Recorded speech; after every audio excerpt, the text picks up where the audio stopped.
Good evening. Welcome to the Pickens County Republican Party's second in a series of town halls with our candidates running in the Republican primary this year.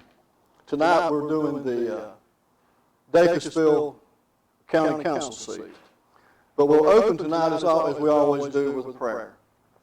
If you'll join me in bowing your head.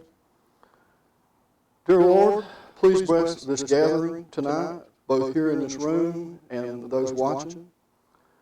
And bless our country, and we pray that you would heal us physically and economically in our economic system and get us back to work as fast as possible. Lord, I don't know what your plan is, but I am sure that it's superior to mine. So I pray that your plan will be put to work here tonight and we will be used to your purpose. In Jesus Christ's name and for his sake I pray. Amen. If you join me in doing the pledge.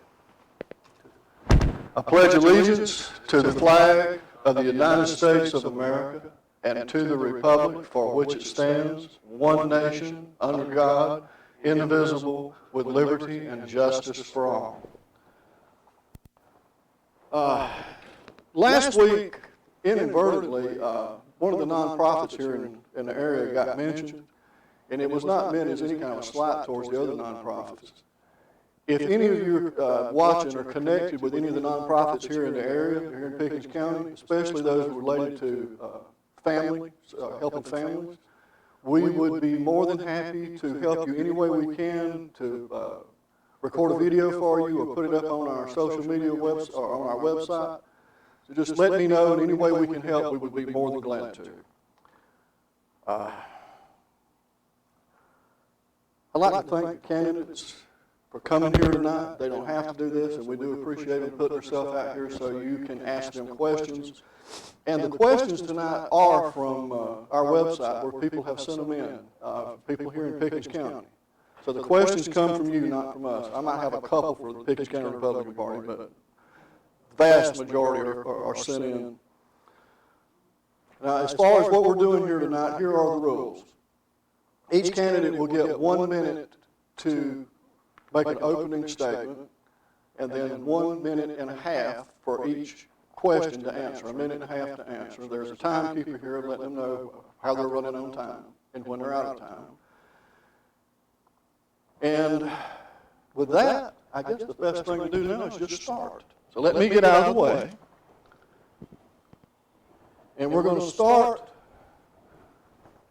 to the left of the camera with Derrick and let him do his opening remark, and then Darrell in the center and Henry on the end. And just in case anybody's wondering, the microphones have been disinfected, the stools have been disinfected, and we have been keeping our distance from one another like we're supposed to. So with that, Derrick, if you would, please. Yes, sir. Are we ready? Yeah, go right ahead. All right. Well, first of all, thank you. It is my honor and privilege to seek the Republican Party nomination for County Council District Seat 6.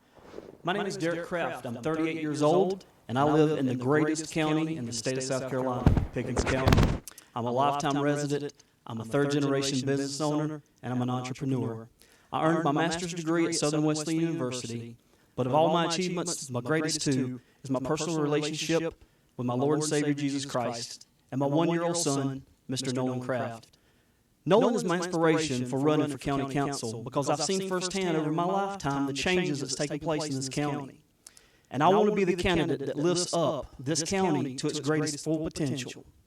I have a plan that outlines a brighter future for all citizens here in Pickens, South Carolina, a better place to live, to work, and also to retire.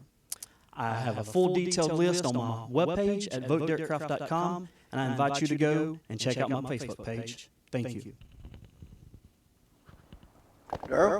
Hello, my name is Darrell Gibbs. I'm also seeking the position in the 6th District of Pickens County for the councilman, and I really appreciate my opponents, and I wish them the very best as well. We're not here to try to bite and devour one another. We're trying to do the very best for our community, and I want everyone to know that. I would like to start off by saying I'm a proud resident of Pickens County. I've been here most of my life. I'm also a business owner in the district that I'm running for. We have a real estate company, and of course, my wife and I, we work together on this particular profession of real estate.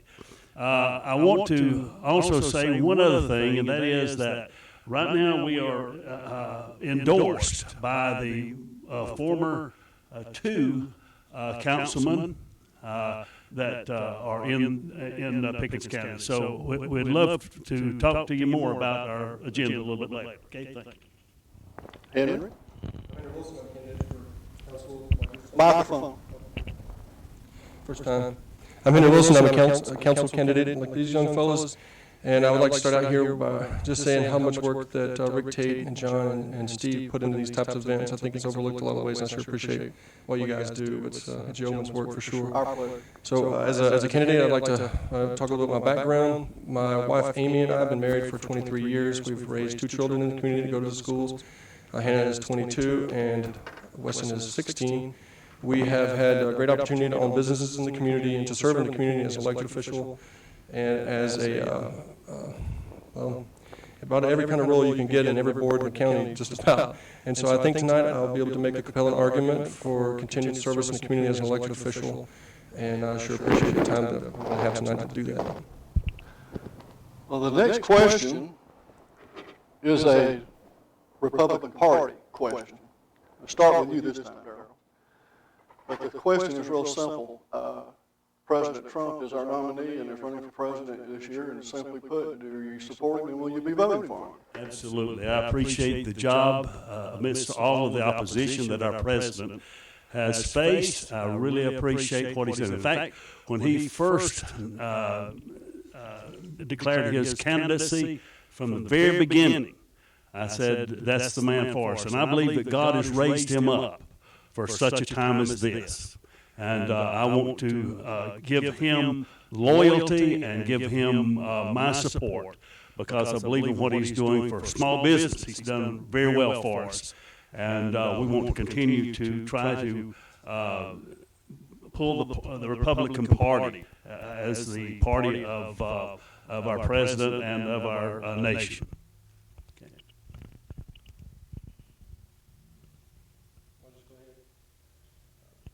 Supported Mr. Trump in the original election. The economy has been doing great. There's always going to be push and pull in politics, and the way the media covers it is often slanted away from the conservative in the discussion. And as a Republican in this community, obviously I would vote for him again as we move forward. Well, when it comes to Donald Trump, I had the distinct honor and privilege of meeting Mr. Trump back on the campaign trail for his first bid for presidency down at Ted Garrison Arena. And he is a larger-than-life man. This man has done such a great job for our nation, and I voted for him then, and I will continue to vote and support him now. I think that he does get a unfair look through the media's eyes and through the lens of the camera. But as many of my friends know, I asked them on countless occasions to pray for Donald Trump. He is our leader. We're supposed to get behind him, not only as a party, but as a nation, and support him. Because his success is our success. We should not work to bring and tear this man down. As an elected official and as our president, we should all endorse him, support him, and most of all, we should pray for him. Because all of our success depends squarely on his shoulders, and Lord knows that is a tremendous amount of pressure. So back to the question, yes, I will be supporting Donald Trump once again in this election. Well, Henry, you get the first question from the people at home. This is from Stan and Easley. In preparing to join the county council, where have you researched information or who have you communicated with for information? Well, that's a great question. I've been involved in politics in this community for well over a decade as an activist, as an elected official, as an appointed representative in county boards, et cetera. And so I think I have a fairly broad network of folks that I reach out to on a continuous basis, to talk about political issues, et cetera. Folks that work in the districts, work in the counties, work in the county offices. And so from a hands-on perspective, I've tried to work that network to find out what the issues are. And as an active person, I think I have a pretty good idea what's going on. I've been part of lots of organizations across the county that are directly affected by actions of the county council, Cattlemen's Association, the American Legion, the Farm Bureau, you name it. And I believe that I have a fairly good idea what the issues are. As far as actual like research, I mean, there's a wealth of data that you can get from watching videos from county council meetings, from keeping up with the minutes of those, from reading local newspapers. I think that, just when it comes down to it, that sort of level of participation is certainly going to inform you on what's going on in the community. Yes, I am fairly new to the county council perspective of being a politician. I currently hold a position, and I've held that position for the city of Pickens for the past 10 years. I am the chair for the zoning board, and I've reached out and worked with several municipalities over my 10-year stay there at Pickens City, and I'm well aware by talking to former members and even current members of the county council on the vast amount of things that challenges us, from tax issues to roads. I've did a little research. Actually, that's a lie. I've done a lot of research and reached out to a lot of people that currently hold positions, from our police officers to our firefighters to our volunteers. I've talked to a lot of different people to kind of get a feel for what they want to see changed, to see if I necessarily agree or disagree with it in the county. And while we're doing a decent job, I feel that there's a huge opportunity to do even a better job. So I want to take and build off of what's currently here and bridge that gap for a brighter future.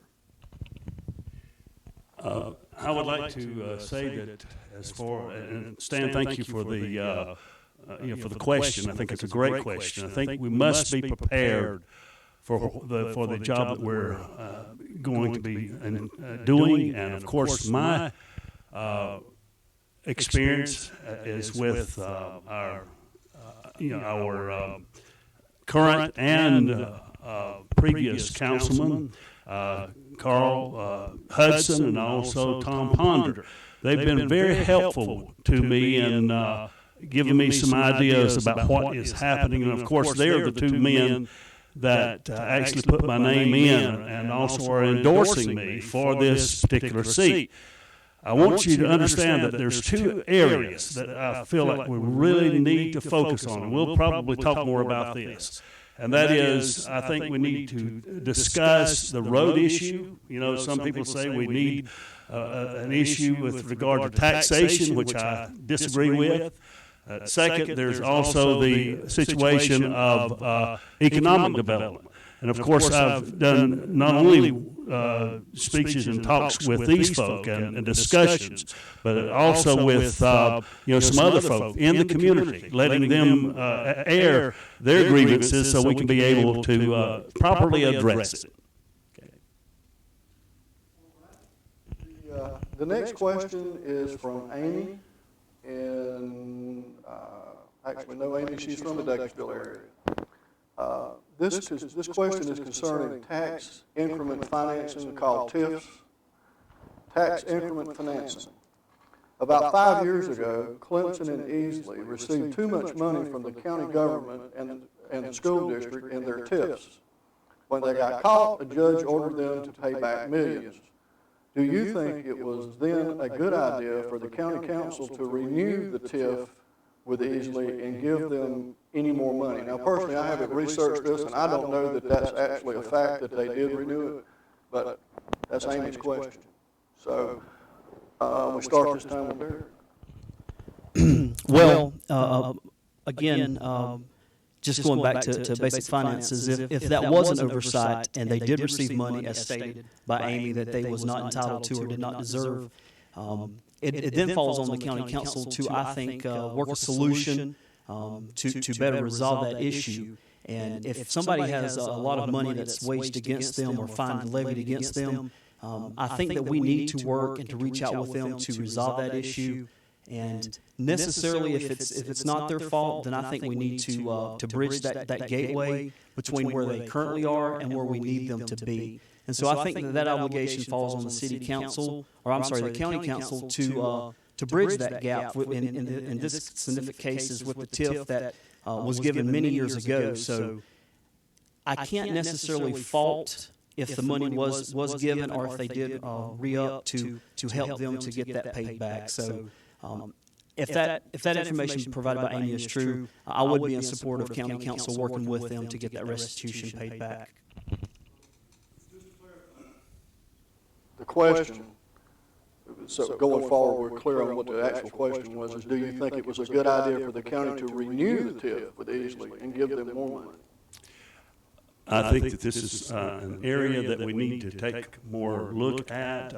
I appreciate the question from Amy, but this is a situation where I do believe that the county council needs to get involved and get all of the different opinions together before we make a decision on something like that. I don't claim to be the answer for everything, but I believe if we can work together as far as wisdom of the people that's been there and actually went through it, I think we're able then to come to the right kind of decision at that time. I would not be able to give a yes or a no at this time, but it is something I believe that we need to take a look at. That's what I recall the TIF discussions. The whole idea of the TIF being that you'd set aside some taxes in a particular area to support growth potential projects in areas. Liberty really struggled with theirs. Easley certainly struggled with some accountability associated with the spending. I think Mr. Seda, I was a school board member at the time, he sort of did some investigations and found out that we had some issues over in Clemson. And then that's kind of led to the discussion in Easley. I'll tell you, it was hard discussions. The fellows that are on the Easley City Council are certainly pro-Easley, and they wanted to defend the way that they were spending the money, et cetera. We had a lot of hard conversations with those guys.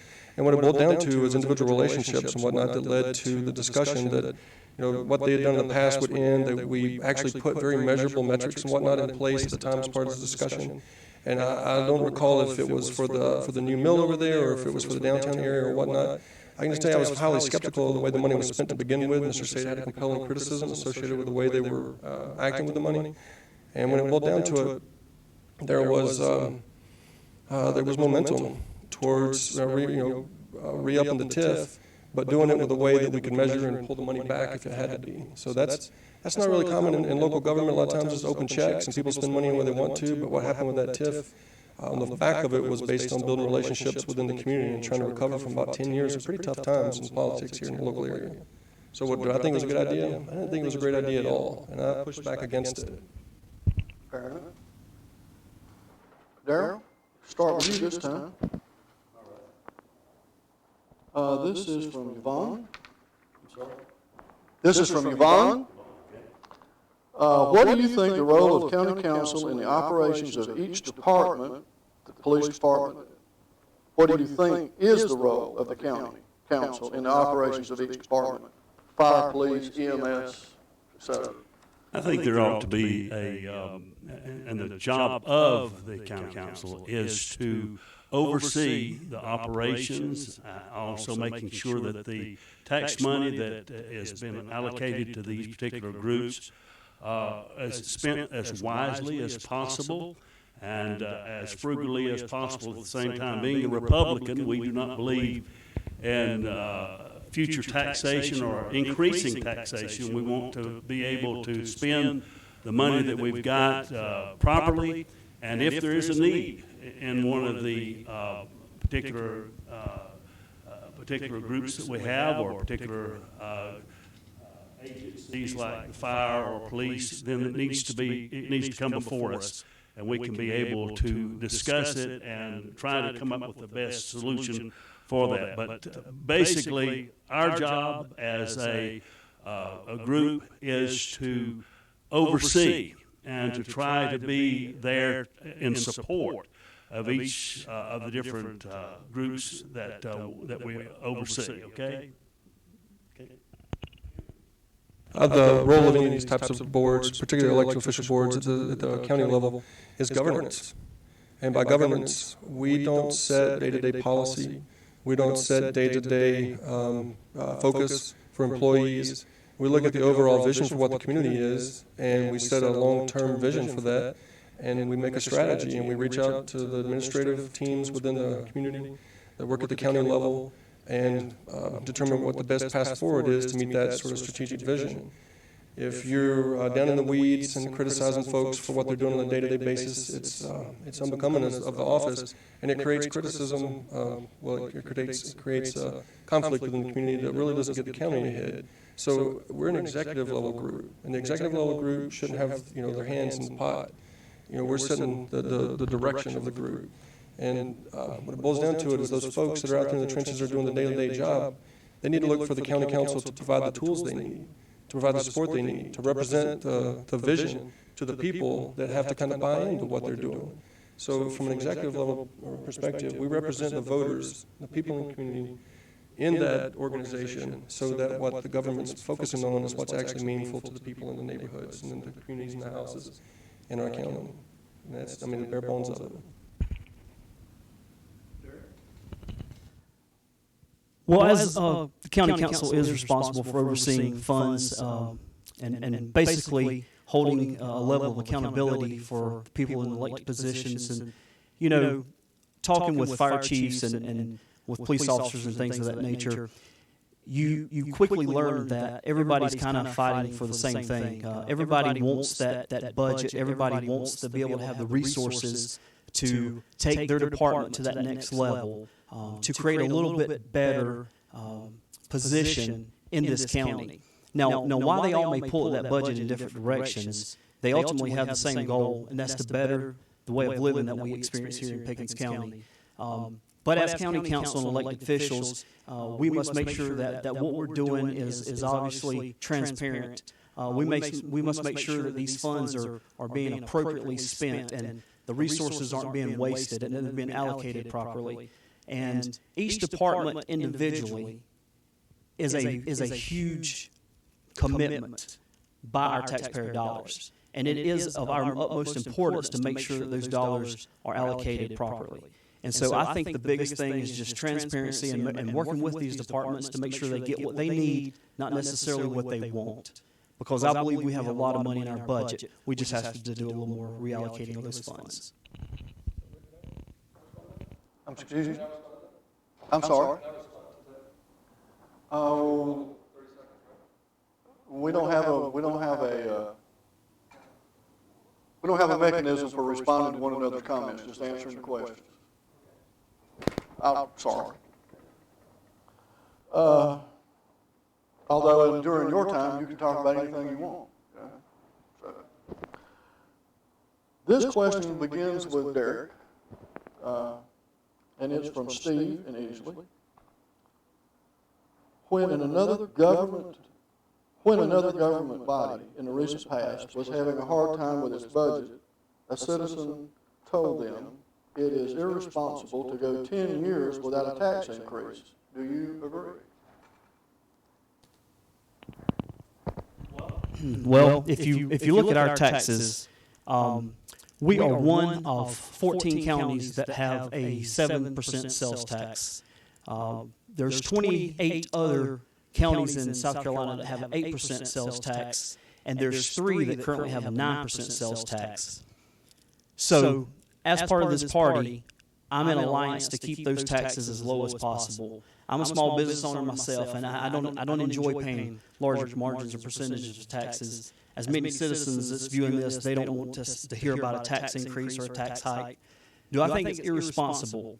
No, I do not. I think that we have to keep these taxes low. I think that we're positioned fairly well in our state of South Carolina with this county tax at 7%. I don't necessarily think that increasing taxes to gain more resources financially is necessarily the answer. I think that we have enough money in our budget to do the things that we need to do. I just think that we need to spend the money better and keep a little tighter reins on that money. So I think we're fine where we are with the current tax rate. I agree with what my opponent said concerning that. And of course, I would also encourage anyone that is wanting to see a tax increase to come to the council and present your proposals for taxes. But understand as well that we are on a budget ourselves. The Pickens County has its own budget. And of course, each little town that has their budget has a limit as far as what they can do. And I'm not for raising taxes, but I am for living within your means. I am for a budget for the town, and I am for, if there's a situation where there is a shortage, addressing that shortage prior to it becoming a very bad thing, before it becomes so bad that there is a this is nerve-wracking. Okay, addressing it prior to it becoming a problem for that particular city. Sorry about that. I think I understand where Steve was coming from. I was serving on the school board. There was an incredible amount of pressure to raise taxes, newspaper articles, media, online, crazy websites created specifically to harangue people into raising taxes. It was a tough time. It was a lot of pressure. I think folks are sick to death of folks getting up in front of them like this and talking about how conservative they are and small government and anti-tax, et cetera, and then caving at the first drop of some pressure. And during that period of time, the approach that I took to it was, is there going to need to be a tax increase? Let's find out by taking a look at where you're spending the money, finding that strategic sort of vision that I talked about a second ago, setting some ways to measure that, some goals associated with where you want to go with that strategic vision, and then start looking department by department at where they say they'll make the most impact on that vision and on that strategy and on those goals. And then drilling down to how exactly and who and where is that going to make that impact, and what do you need, and is it relative to other ways of spending money as important and as impactful in the community. When you get done with that, you find a whole lot of fluff, and we were not pushed into raising taxes. We didn't need to raise taxes. We found tons of money when we started focusing on what really had an impact. And I think the county council is the same way. Every large organization needs the same type of leadership. It's strategic focus, measured the way it works. And to be blunt, I think I have a record of not caving and of fighting for my principles and supporting the community in a way that follows my answer. Thank you. Okay, we'll start with Darrell this time. This is from Andy in Pickens. What is your plan to ensure we have enough money going forward fixing county roads? How is your plan sustainable to ensure roads are repaired on a 20-year cycle? I'm pleased to announce tonight something that nobody else really knows about, but except those that are going to make this happen. Repairing our roads in District 6 is one of my platform issues. It's been tried before, and there's been some great work done by our previous administrations. But I've come up with a new plan, and it's quite different from what we've had. Here it is. Let me just, you can go to South Carolina DOT and you can look this up, but there are 7 DOT commissioners that South Carolina has, and they have 2 alternative at-large appointees. My approach will be to work with our representatives to select someone from Pickens County to this at-large position so that our needs can be addressed in Columbia. That's the problem we've had. We haven't had our needs addressed in Columbia like they are, and of course our commissioner for this area is down in Greenwood. So we really haven't been able to get the representation that we need. By the way, I just, on this past Monday, spoke with Rex Rice, who's actually nominated Dwayne Green for this position. And of course, he's working very hard to try to get this done so we don't have to raise taxes and so we can get representation there. News. So there are a lot of boards, like you said. I mean, there's just, too many to shake a stick at, honestly, that have an impact on how we're going to do our spending on roads here. At the county council level, we don't have the power, obviously, to appoint that state-level DOT official, but we do have the power to control the dollars we spend and how we spend it. And it's like I was talking about a second ago. You take a look at the roads that have the highest impact on economic opportunity, on safety, on opportunity to get out and back to work and church and whatnot. You look at those roads, you find out where the traffic is, you find out where the real issues are, and you put those at the forefront when you do your planning. And you do that in a way that involves all the officials across the county, so you're not having a tension associated with who gets what. You drop the political process of it by ranking where that strategic impact is going to be on what the county is looking for. The two things that bring economic impact to a community is infrastructure and people that can do a job. Trained folks. So when it comes down to infrastructure, the roads thing, the control is a lot of times outside of the county. The influence opportunities certainly are within the county. The county council does have a seat on GPATs, which puts, which spreads money around this corner of the state and the member counties. We need to have a strong member there. I remember talking to a county councilman in Greenville, and he said, you just don't have a footprint over here that's going to get anybody's attention on GPATs to bring y'all home any money. Well, we need somebody that's going to go over there and build that network and bring home the opportunity that from our population versus the other populations is warranted. So I think that it's going to come down to relationships and strategic focus and spending the money where it has the most impact. It's an easy argument. Well, certainly I don't disagree. I think we're all kind of in the same mind thought and process with this. But I will give you some stats. It's 660 miles of road that needs attention. It's roads at different levels of deterioration, as previously stated, and it really affects you when you're the one running to work and you're late and you're trying to drink coffee and you hit that pothole and it ruins your whole day. But it's a projected $108 million project that's facing us, that's facing this county. And as Darrell mentioned, there's things in the works that will bring somebody that will help appropriate those funds back here in the Pickens County area that Wilson pointed out that we can't necessarily do as county council. So we're all in agreement that this needs to be addressed, and I think we're all in agreement that taxes raising is not the issue that's going to solve that. You can't throw money in a problem and expect it to get resolved. We have to strategically look at this problem as a whole, and we have to dissect it one section at a time. And I do think that allocating the funds to the most needy areas first in the roads is a priority. So I think that we can accomplish this, but it's not something that's going to be accomplished in a day or 2 days, and we all have to be willing to work together to get this accomplished because it's a $108 million project. All righty. That would bring us to Henry to start off on this one. And this is from Douglas in Pickens. The county council took a trip to Germany last year to help build businesses. Do you support the trip? Why or why not?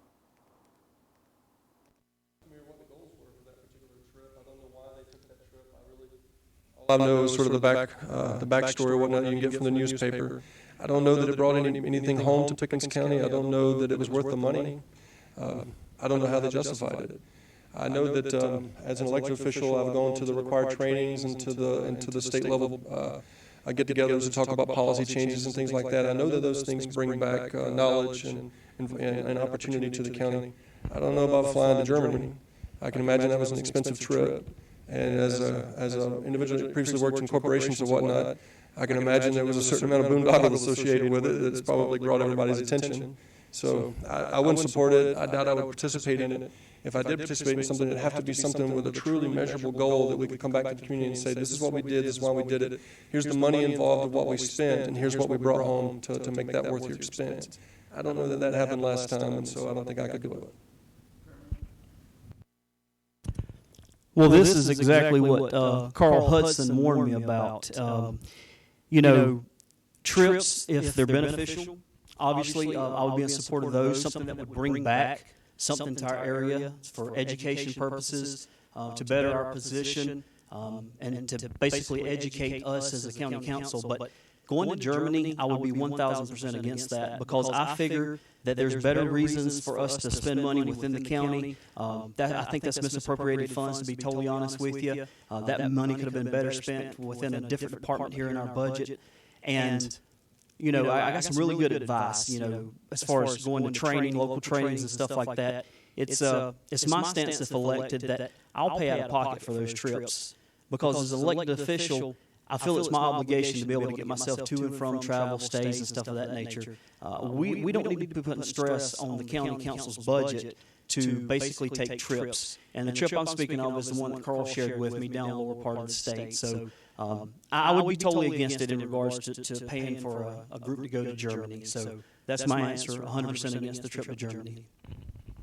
I think that that the trip that you're talking about actually was an invitation from one of the industries in the Commerce Park, and it was an invitation to go and to try to get further support for other industries, support industries to come into the area. As a businessman, one of the things I understand is sometimes you've got to go out and you may not 100% of the time reach your goals, but being there and presenting yourself and presenting Pickens County is very important. I would the only difference I would say this time is to bring it before the people, let them know that there is something that is appealing, and even though at the time that the trip is done, they may not get results or business from it. You can never tell how many more businesses in the future, because of this contact that was made, will be a result of it. So I think it needs to be reviewed. I think it needs to be approved by the panel of the different councilmen, and a report needs to be given on the progress, okay? But I'm not for wasting. I think it needs to be something that is as a marketing tool for Pickens County. Derrick, start with you this time. This is from John L. Do you have a plan to get our roads paved without raising taxes, and do you have any new ideas as to excuse me, I got tongue-tied there. Do you have any new ideas as to how to accomplish this? I think this is, as we go along, I think we are going to experience this is a hot-button topic. The roads, as I previously stated, I won't bore you with those facts, but current council has suggested many things as for the solution to get these roads paved, from a capital gains increase of I think 1%. I think they've even suggested raising the fees for cars from $20 to I think it was $100. They've suggested several different things, but as far as my plan would be is I don't want to raise the car fees from $20 for the road maintenance fees is what I'm referring to. I don't want to raise that from $20 to $100. I want to keep it at $20. We had $2.1 million in funds raised in revenue for the road division and bridges, and that money had a surplus of almost $750,000 in this past physical budget. So I think, and we also not to mention the $3.1 million that's in a special fund for the roads. So I think that there's money available. I think that we just have to sit down and come to terms on how we want to spend the money that's already currently in the budget to keep taxpayers exactly where they are and not to nickel and dime every citizen in Pickens County. So that would be my stance, is let's just work together, utilize what we have, and reallocate funds within that budget so that we don't have to implement new taxes, because I'm against new taxes. Thank you. My position is that there's plenty of money from the South Carolina DOT. They withhold over $500 million for special projects. I spoke yesterday with Alan Quinn, who's running for the state representative, and he let me know that there's $500 million that's held for special projects. My thing is, we have money, but it's all about our representatives and how they bring back to Pickens County what needs to be allocated here. Also, I believe, as we talked about a while ago, the representative that is there in Columbia that's working with us to try to get these roads done and have a representative there. That's the approach I would do. No more taxes. Let's work on trying to get someone from Pickens County there at the state level. And if you look, by the way, if you take a look at these other DOT people and the counties that they're from, you'll see that their roads are really slick, So it is a situation where they lack money, okay? But I believe we need representation for Pickens County. And that's what I'm going to try to work on, okay? I'll just tell you, it's personal to me. When I first married my wife and we decided to have a child, we thought things would go wonderful, we'd have a baby and things would be great. About 2 weeks before she gave birth, she was trying to turn into the clock up on 183, and a kid ran through the red light, not paying attention, and hit her. Knocked her car for a 560. I remember, you can look at me now, I was jogging at the time on the farm, and somebody came and got me and said, you gotta get in the car, you gotta go to the hospital, there's 4 cell phones. And so I had this incredible fear associated with my wife being in an accident on 183 and not knowing what was going on. For the 45 minutes it took us to get there and to get in there and find out. Luckily we had, I guess what we just say is good news. But 183 has been an issue. It's unsafe. It's been unsafe for 2 generations or more. It touched our family in a way that, it underlines sort of our approach to riding on the road even to this day. Since that point, I remember my first political meeting I went to was to go up and raise cane about 183 to the delegation in probably 2007 or 8. Since then, I've created an organization, helped create an organization to advocate for fixing our roads, particularly 183, was deadly in the state.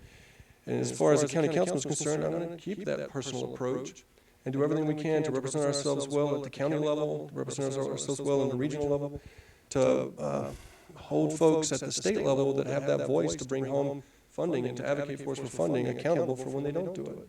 I think that's the best you can do. So like I said, it's personal to me. It's a terrifying experience that I went through. Folks are living it daily now because that road is so deadly. So my plan is to do what I've always talked about, focus on the strategic and focus on the priorities. We're going to make it happen. Throw one in here since we're on this subject, just to get your guys' opinion on this. I'm going to take Chairman's prerogative and throw one in here since it's related to what you're talking about.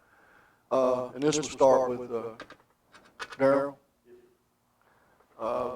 There's been a proposal, I think Neil Collins brought this up originally, to put a proposal through to the State Infrastructure Bank to fix 183. The State Infrastructure Bank finances large projects. I think it has to be over $150, $200 million or whatever. But anyway, it has to be large projects. I forget the exact number. But long story short, it would cost the county's part, that's a county road, or the county would have to pay for part of it, it's a state road.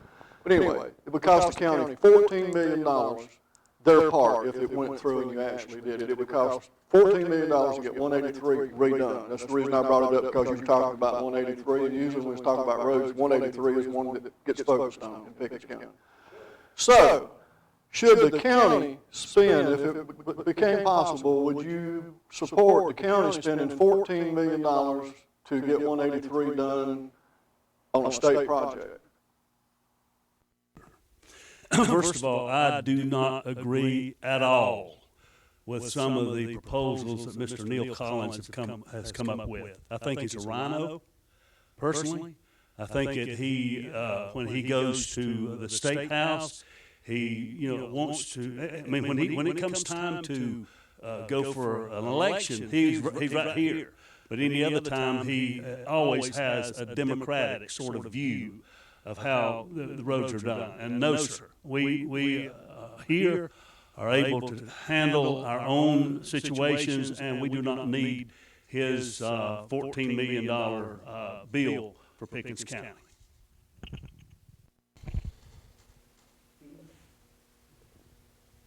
I don't know that I could agree with that in any way. When you personalize an issue that like this, with an elected official that's already in there, go ahead. I wasn't aimed at Neil. This was about the $14 million. I get it. And Neil and I have had incredible differences with regards to politics, and I do believe that he's a little bit further left to me, left enough to me to make me look like Rush Limbaugh. So what it comes down to is we all going to have to work together, and the folks that are in different offices in the community or whatnot, to use this platform to attack Neil, I think undermines what we're trying to do for the community. Would I support that particular endeavor? It's been talked about a lot. The State House folks have talked about it a lot. There's not a real concrete plan in front of folks to show how they're going to do it, how they would want to lay that thing out. I mean, there's a lot of vagueness to it from my perspective. Would I support an opportunity to have the county participate in funding that road? I think, yeah, I would. And whoever put it in front of the county, I think that would be set aside. My differences with them would be set aside. My political problems would be set aside to work together for the people in the community, because people are dying on that road every day. I mean, they go out on that road and they risk their lives, and school buses are on that road. So I'll just be blunt with you. Politics aside, you got to do the right thing for the community. And if I'm on the county council and there's a way to do it without writing a check the county can't cash, without raising taxes, do the right thing for my group, people that live in my community that have to drive down that road all the time, you better believe I'll do it, regardless if it's Neil or whoever else. I just think you got to stand above politics when it comes to saving people's lives and doing right for the folks in your community. And I sort of have to say, please don't use this forum to advocate against a particular standing official. And I respect that. I respect you, but I just don't think it's the right place to be beating up on another politician. Well, certainly I'm not here to step on anyone's toes. I'm going to stick to the issue at hand. $14 million is a tremendous amount of money. It would definitely stress our budget, and that's what I'm here to make sure we take care of is our budget. I'm here to take care of our taxpayers' money.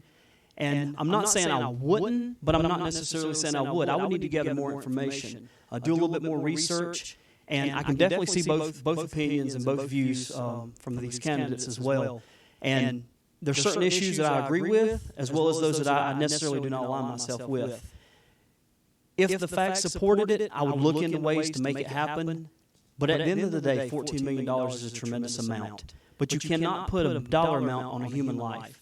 And if that is an issue where lives are being at higher risks than other areas, then I would definitely be willing to look into it to try to make it work at all costs, as long as we didn't financially strain our budget.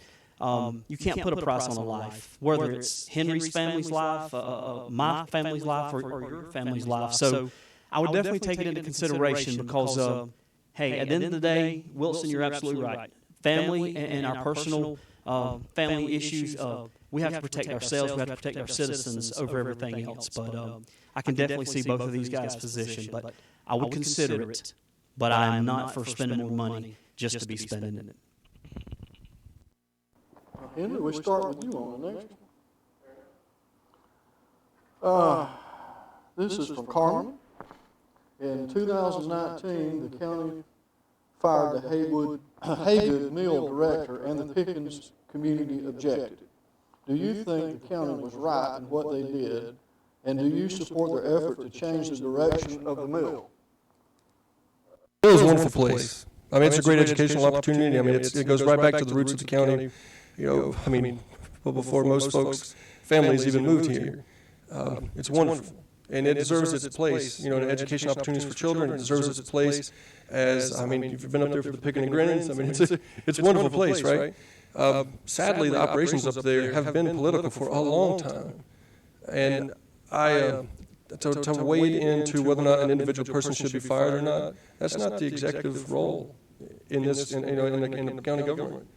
You know, the administrators make the proposals, they rank their folks, they work with their folks. If someone needs to be fired, they come to the executives to approve it, and if it has to be done in a way that's heavy-handed, then they need to justify that to the executive level folk. They have to vote on it and be accountable for it. To talk about whether or not an individual person, I mean, I don't know that would be fair to Alan, who was the subject of it. I do know that I've talked with folks that have been part of that board, that tried to volunteer with that board, that tried to do good things up there, and they ran into some challenges. So my take on the situation is that there could be better operational opportunities up there if we had some good leadership to volunteer, to participate, to do the things that has to be done to run a group like that. Whether or not it was a good idea or not, it's hard to criticize when you don't really know all the details. And you should know all the details because all that should be private, you know, to the administration. Fair enough. I agree. The Haygood Mill is it's an excellent opportunity to take your family to walk through. And you know, I first started being exposed to the Haygood Mill back when Ed was administrator and running the facility. And I take my family up there often, and we get out and we'll walk the nature trail, and we'll take opportunities to take photos and stuff of that nature. I've also worked with Billy up there in years past. So, you know, here's the thing. In county council, you have to realize that we are not the cure-all, end-all, and we can't overreach our boundaries. And I think that's kind of what Wilson was alluding to is, there's appropriate time and place for everything. And as county council, it's not our position to overstep our boundaries and to say that this person should be terminated or this person should do this. So I think you have to check the facts. And it's like any job that you have. If you do certain things, you'll be promoted. If you do certain things, you may be fired. And I think that you have to just step back, taking all the accounts of the facts, and then make decisions going from that point forward. But I do agree that the Haygood Mill is an exceptional asset to the county of Pickens, and my family enjoys it quite a bit. I love the mill and also the different historical places in Pickens County. We are rich with historical landmarks, and of course Haygood Mill is not an exception. It's really nice. My particular idea or thought about this is simply that, first of all, you go to the council and, of course, have their opinions to be voiced. But it's also important to have the person that is being looked into or the person that's being grilled there to answer for himself. And then, we can put a recommendation forward. But that's as far as we can go. We cannot fire anyone. It's got to be, the administrator that does something like that. And of course, I think, though, that it should be a situation where it's thoroughly aired out, where everyone understands, and then a decision made by his responsibility as the administrator. Okay, Derrick, you're up first this time. This is from Ken in Pickens. Given the economy is now in the worst recession in decades as a result of the coronavirus, how will things change for the county government budget, and what makes you the best qualified to deal with those problems? Well, that's definitely an excellent question. As a small business owner, I own several small businesses in the county, and this has impacted me tremendously. It's impacted my family just as it's impacted, I'm sure, everybody out there watching. This pandemic is costing literally thousands of dollars a day to my family business. And it's hard to sit back and to watch what was a vibrant, thriving economy slowly diminish. It hurts my feelings and it hurts my heart. I've witnessed firsthand other small business owners struggle from day to day. And what that means for the county budget as less people spend money, and people are scared right now. People are more scared than they've ever been their whole entire lives. They restrict their travels. They don't want to spend money. They don't want to invest right now, and basically they're kind of hermetizing themselves a little bit. And it's unfortunate because we do suffer from that because we arrive at larger budgets from taxes. And if there's less money in the economy, then that means there's less money in our budget and there's less to work with. So it definitely creates a more complex budget to work out. But, as previously mentioned, there are large amounts of money in this budget that we can expose and that we can use and utilize to still accomplish our goal and to make the economy flow here in Pickens County. I agree with what you said, Derrick. I really do. And I would say this. We have 6 offices in South Carolina throughout the entire state, from the upper part of Pickens County all the way down to Hilton Head. And this is one thing that I have as far as a business owner. I have a responsibility to the people that work with us. I won't say work for us, they work with us. And of course, we want always to do the very best for them. And as representative for District 6, one of the things that I want to emphasize is that whatever is the safest and most productive way to get through this pandemic, it will cease. But I want to do that. I want to go by what the health department says, what our governor says. I want us to, to take a look at the different proposals that are out there and choose the very best for the citizens of Pickens County. That's what I would say. And of course, being Republican, I believe what Brother Trump said, and that is, it's going to be finished before too much longer. I just tell you, I didn't close my business down. I took a look at what essential means, and building stuff is important. It's essential. We build stuff for a living. I talked to my guys, and I found that 3 of them wanted to take a leave. I encouraged them to go home, take a leave, and I brought in other folks. We were already growing, so we brought in new folks to take their place.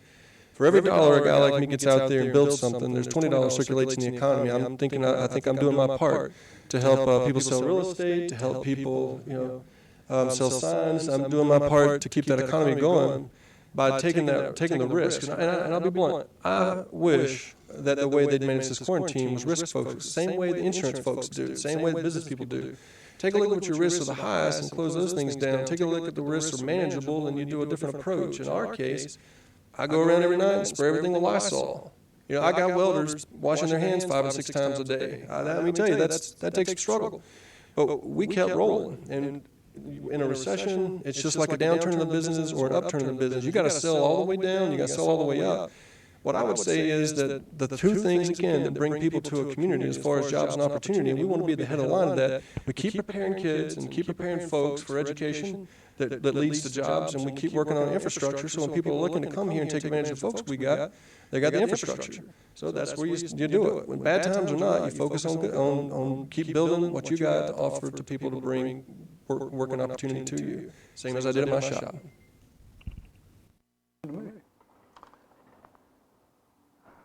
Darrell? The question is from Zach in Easley.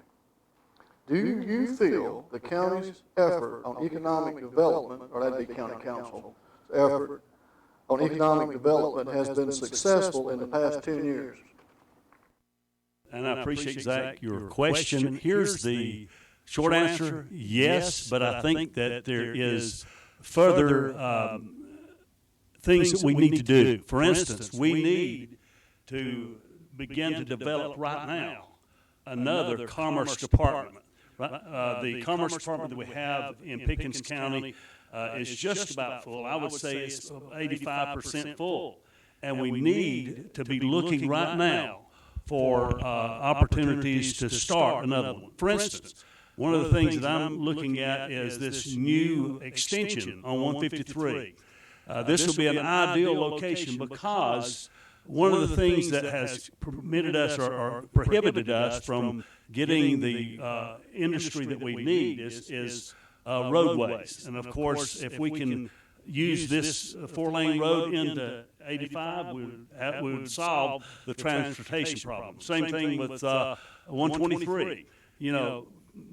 We need to begin now to take a look at these places so that we can lure new industry into the area. But I do believe up until this time, yes, but it's time to move. I think they've done yeoman's work trying to bring shine a good light on our community. I think that you look at the boards for for economic alliance boards or whatnot, we don't quite have the presence that we should have. Just based on lack of participation in the past and based on the way that we represent ourselves in those organizations. I think that our economic alliance has done everything to cope with the tools they have, and I think they need everybody in the community to feel like they're part of the economic alliance. I think that everybody in the community should do their part to represent the way that Pickens County could be a solution to folks looking for manufacturing opportunities or otherwise. And so I participated in that in every way that I possibly could. I recall Brian Swartz and I sitting out in front of Liberty. And we worked it out so that with some folks from the county that we would share a job across the school district and the county to do workforce development, to help kids get into jobs in our local manufacturers. We put money into the Career Center so we could train folks to be able to get out and take advantage of jobs. Nothing like a job to set you free. If you want to talk about freedom, you got to be talking about gainful employment. In our case, we've participated in every way I think that we can as far as my family, as far as building opportunity in the community, and I think that the county could do more. Focusing on STEM and career and technology education is a great way to do it. The Hosea Center up in Pickens, I toured there. It was wonderful. I immediately went to Anderson and talked to a friend of mine who owns a fabrication company and said, you got to move to Pickens. You'll be able to hire people easier. You'll have more support from the county government you're getting from Anderson. They moved up here. I'm proud of that. And I'll just be blunt. There's huge opportunities here, particularly if you do what he said. There at the end of 153 should be a development park, but there's plenty of other places too. We should be behind Mr. Hosea. We should be working with the folks over there at the current one. And I think you meant park, not You were saying economic development group, right? So I think you meant the park? Okay, fair enough. I misunderstood. Thank you. Well, I just want to touch back one quick thing. As far as the corona and shutting down businesses, I did keep my business open to the very, very last, and it took everything we had. It's heartbreaking when you have to shut a business down. So, Mr. Wilson, that was an executive order from Henry McMaster that I had to abide by. So I commend you for keeping yours open, as well as I did as many of my businesses that I could. But some things are out of our hand, guys, and it's not fair for anybody to say I shut down when I wasn't supposed to, or when I possibly could have stayed open, because all my members know that I kept my gym facility open as long as possible. And I hope to get it back as soon as possible as well, because there's a lot of guys and girls missing out right now. But as far as where we're at right now economically in Pickens County, listen, guys, don't let anybody tell you any different. We have an amazing workforce right here in Pickens County. We have amazing opportunities. We have plenty of parcels of land that are just ready for development. It's our job to kind of spotlight those areas. I am a product of the B.J. Skelton Career Center. I attended there. I earned my journeyman license in electricity, and it provided huge opportunities for me growing up and just getting my first initial start in the business world. So the Career and Technology Center, they produce excellent programs for students to go right into the workforce, and we need to spotlight that right here in Pickens County, because we have a very diverse workforce that's eager and ready to go to work. There's no reason that Pickens County should have a high unemployment rate. If we have a high unemployment rate, it's because we're failing our citizens. Henry? Oh, excuse me. We started with Darrell that time, so we're done. It's time for the next one, and it is you, Henry. We're reading my questions here, kind of off my train of thought. This is from Peggy in Liberty. When the county built the new jail, it chose not to move the chapel from the old jail to the new jail. Do you think that was a good idea or not? You mean move the building from one place? There was a chapel, from what I understand, I've never been in it, from what I understand it's pretty nice, but outside of the LAC, Law Enforcement Center here in Pickens, they had a chapel there that they used on a regular basis. When they built the new jail, there was several people, from what I understand, and from what her question is, that wanted to move the chapel that they have, physically move it to the new location, but they decided not to do that, and I want to know if you think that was a good idea or not. What I understand about the question is when they built the new detention center, they put in features to help folks stay safe, to manage the violent potential of inmates, to control their motion, et cetera. And from what I was told by Carl, I think we all probably have a good relationship with Carl, is that the big question there was, are you going to take inmates and take them outside the facility into another building that you got to move an entire building over there to be there to begin with? Or are you going to use the multi-purpose room they built specifically to have services in, that they built specifically to have events in, that they built specifically to manage the flow and movement of the folks that are in the detention center? I think that makes total sense. Use the facility as you built it. Use the facility for what it's meant for. Keep those people under control while they're incarcerated, so that they're not a danger to the folks who are having to work in there or to themselves. And do it in a way that makes sense. But I don't think that the question here is whether or not those folks were denied their right to practice their belief systems. I think that the argument here is whether or not it makes sense to move a building across the county and then take folks that are waiting to be prosecuted in and out of a building in handcuffs.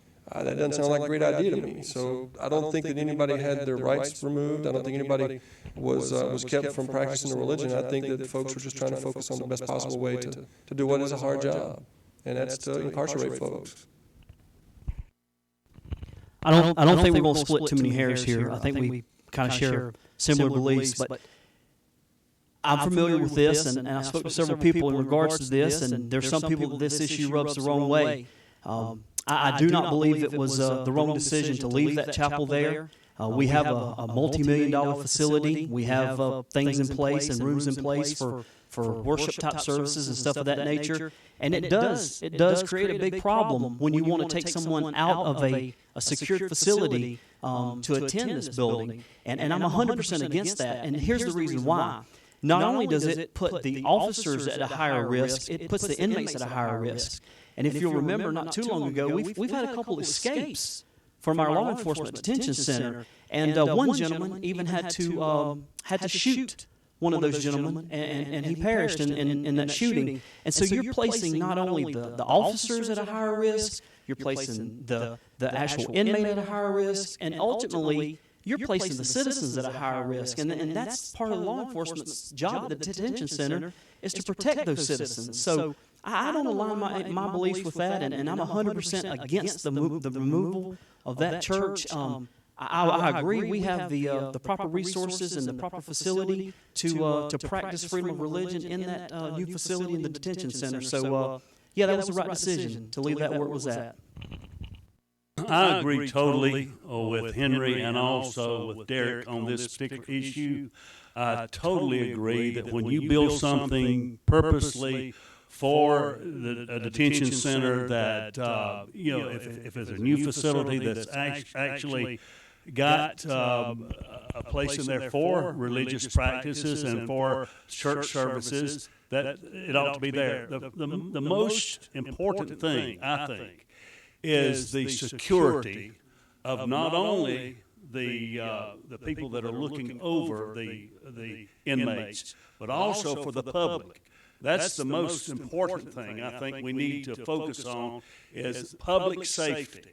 And of course, I think that that's one of the reasons that they did this at the new facility, is to bring the possibility of that to a very low level. Okay, so I do agree with you guys about that. It's really good at the new facility we have. Here, fellas, got two more questions. This is from Wanda and Easley. Given the county budget being what it is, do you feel the new jail building the new jail was the correct decision? Starts with Derrick. Wanda, that's an excellent question. We focus so much on budget, and the new detention center was necessary. I've interviewed several sheriff's officers and detention officers that work in that facility, and it created a large financial burden on the county, but it was one that we could not afford to pass on. We had to employ around 50 new employees to the staff at the sheriff's office. I think we won't pay the facility off to somewhere around 2038. I think we owe somewhere around $24 more million on that facility, right around 3% interest rate on that. But, we can't afford to improperly house inmates. They are citizens, they are human beings just like everybody else. They've made a mistake, but we have to treat them with dignity. And in that, we also have to protect our officers. It ties right in great with the previous question. We have an obligation to all citizens, whether they're incarcerated or not, to make sure that they're protected, to make sure that they have a place to stay. But I think that the $24 million that we still owe, it was a necessity. So I was in agreement, and I'm currently still in agreement with the new law enforcement detention center, and it's a wonderful place. And I think they're doing a lot of great things over there. And as a citizen, I'm proud to have that new detention center. It makes me feel a little bit safer at night when I lay down to go to sleep with my family. With you. Again, we have a lot of things in common. And this one thing that we have in common is, the appreciation for the new detention center. And we have to upgrade. We have to continually have the best that we can afford. And I think this was a necessary expenditure. And not only for the safety, again, of our law enforcement officers, but also for, sadly, sometimes the increase in numbers that we would have. And so we want to keep it safe, and we want to have as an up-to-date facility as we possibly can afford. So I recall when the new detention center was being proposed. Part of the discussion, we met with the solicitor, we met with a lot of the folks from political perspective that came through, and they talked about assets and resources we need to fight crime in the community and to prosecute folks. I'm an engineer, and I look at things from an engineering perspective in a lot of ways. And no matter how big your tank is, if you put in more water than you take out of the tank, eventually it's going to get full. you're going to be back in the same boat you was in before, particularly with the detention center. So while I do know that the detention center was certainly needed from just from a human decency perspective, even though folks made a mistake, you don't need to treat them with indignity. And so I know that it was purposeful and it was needed. But the question we asked at the time was, if we agree to do these kind of things, how are you going to get people in and out of there quicker? How are you going to prosecute folks and get them out of the jail quicker? And the answer to that, I think, has not been quite as well developed as what we're talking about with the detention center. So as a county councilman, what I would like to see is us incarcerate people for shorter periods of time before they go to court, to give the public defender and the prosecutors more resources so that people get their day in court in a fair way, quickly. And if they're not guilty, or if they can be put out there and go back to work and be taxpayers again, take care of their family, we process them through as fast as we can. And if they got to go on to big boy prison, then they go on to big boy prison. But when it boils down to, you're not going to answer this kind of problem with a tank. You're going to answer a problem with throughput. Get them in, get them out. Make that decision. Do they need to go pay? They go pay. If they don't, go home.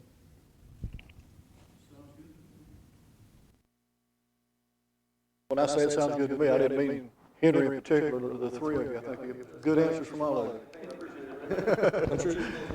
I thought you all answered that question pretty good. Was my thought. Pick that up on social media later. But there's oh, we're all friends. That's right.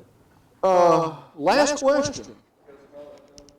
Yep, last question starts with Darryl. This is from Margaret. I am the founder, Margaret is the founder of Clemson Paul Partners. Last week, our rescue, along with another rescue, went with animal control to remove 31 dogs from a property in Pickens. The owner got a citation. None of the dogs had ever been vaccinated as required by state law and local county ordinance. The majority have parvo, and both rescues have endured huge financial costs as a result. What would you do to strengthen local ordinances dealing with animals not being vaccinated? A great question, Margaret. I appreciate you bringing that to our attention. This is one thing I think that Pickens County, one of the things that we need to really address, and that is the animal population that we have. We've had back and forth of having a humane dog lot, or having an animal shelter is what I was trying to say. And we've been back and forth, and a lot of it has to do with finances. But I think we need to tie that down. I think also that there needs to be fines assessed to those who do not have their pets vaccinated. And in a situation like this, I think that there needs to be heavy fines. And the reason for that is not just for the dog. And of course, I'm a doggy person. I'm telling you, I love my little dog. But it's also for the community. If we don't have these things in place, if we don't have these laws in place, or if we don't have these ordinances in place for vaccinating dogs and making sure that they have the proper shots, then I think that we need to fine them very, very, very, very much. I see the signs going back. Go ahead, okay. But that's my answer to that, Margaret. I can get to the point pretty quick on this one. I think that if you've got rules on paper already, and you can enforce those rules, you get out there and you actively enforce those rules till you get the attention of the public enough that folks will go get their animals taken care of. You're going to have to do some things like the gentleman talked about a second ago. We're going to have an adequate Humane Society network across the community here. We've got to have a place to put animals. I remember Carl telling me that there was a stray horse running around. He didn't have nowhere to take it. It made a real conundrum for him. I live on a farm. We got hundreds of cattle. We got emus. We got every kind of farm animal you can shake a stick at. We got. I think there's probably a squirrel running around out there that has a name at some point. We got 18 dogs. You name it. We take care of animals in our place. My daughter Hannah is. You're talking about rescue. She's brought home all kinds of animals. Every sort of nefarious backstory about how they ended up having to come to my place. I had never had a chance to name an animal at one time, 20-something years of being married. So we take it serious, right? We take it serious. When we bring animals in and whatnot, we're going to take care of them. We expect other people to be responsible for their animals as well. You know, it's a daily lifestyle for us. So I think that you got tons of rules out there. You got the support, but the assets in the community need to be developed. There's I think the place you're talking about, you know, they're always in crisis mode, it seems like. It doesn't seem like there's adequate funding for it. I think their nonprofit, the one that the county supports, seems to be a little bit more stable these days than in the past. So, yeah, let's take care of our animals, but let's look at the rules we currently got and see if we can enforce them before we start making more rules. Politicians make too many rules as it is. I have a good friend, John Sargent, that runs a rescue for wildlife animals and stuff of that nature, and it's privately funded. He does a tremendous job, and I know it requires a huge amount of dedication, because anybody that's a pet owner knows it's day in and day out. There's no break, so to speak. And you know, with the Jockey Lot facility that we have, and with the new facility at Jose Industrial, I'm not sure what the regulations are going to be about selling pets. But part of this problem stems from these pet factories, or these pet mills, if you will, and it's an inhumane way for these pets to be bred and to be sold for nothing more than pure profit. So there are a lot of rules in place, and I do agree that we need to to enforce those rules that are already currently on the books. We don't necessarily have to reinvent the wheel here. We just have to grease it so it flows a little better. And I think that we can accomplish that. And every dog out there, it's the responsibility of that owner to have them spayed or neutered. I mean, I remember watching, you know, The Price is Right growing up, and that's what he would always say at the end of every show: please remember to control the pet population, to have your animals spayed or neutered. And it's funny, but Bob Barker was right. I mean, we still have to just take it back to the basics and do that. And I believe if we do that and just show ownership and responsible ownership, that some of that problem will kind of take care of itself. But definitely enforce the rules that are currently on the books, not create new ones. That would bring us to your closing remarks. And Henry, we'll start with you. I want everyone out there to come out and vote for me on June 9th. Except for all your family or whatnot. We'll give those guys a chance to vote for y'all. And to do that, I think that I'm going to have to get out and make a strong message to make a compelling difference between myself and these fellows. Obviously, you have good, strong candidates here. I hope that after the election, regardless of how it turns out, that we can all work together to make the community better. You know, for my part, my focus is on growth and economic opportunity in the community. After this COVID fiasco we're living through, people are going to be facing down poverty. You know, a real recession, probably, you know, the potential for a depression. The way that we fight our way through that is we sell our community. You sell down and you sell on the upside. And to sell our community, we have assets here that I think folks need to know about. We also got to keep developing them. So we have to keep educating folks to be able to go out and join the workforce. Folks that are part of the workforce need the opportunity to keep going over to the Career Center, but the Tri-County, and getting skill set that they can use to change their economic opportunities in their household. We need to pave the opportunities for those people by bringing in employers. And to bring in employers, we need to have infrastructure. The county and the cities need to work together to develop infrastructure. We do need to keep providing places for folks to move to in an organized fashion. But we also need to kind of mind what we already have. Like I said, Mr. Jose's. We went in there and took a look at it and said, hey, you know, this is a great place. And I brought somebody over from Anderson to come in here and bring jobs. When it boils down to it, from my perspective, I think that I'd like you to vote for me, obviously, because I'm going to focus on those things like I've done in the past. There's my telephone number. If you got any questions for me, if I didn't hit a subject you think is important, please give me a call, 864-643-8352. Call me anytime. Well, as anybody know, to run a successful campaign, it takes a team. So at this point in time, I'd like to thank my team, my campaign manager, Gil Kelly, my marketing advisor, Wanda Kraft, my internet administrator, Heather Kay, my personal advisor, Jimmy Holliday, and my financial advisor, Dr. Kelly. Citizens of Pickens County, you have a choice to make June 9th in the primary.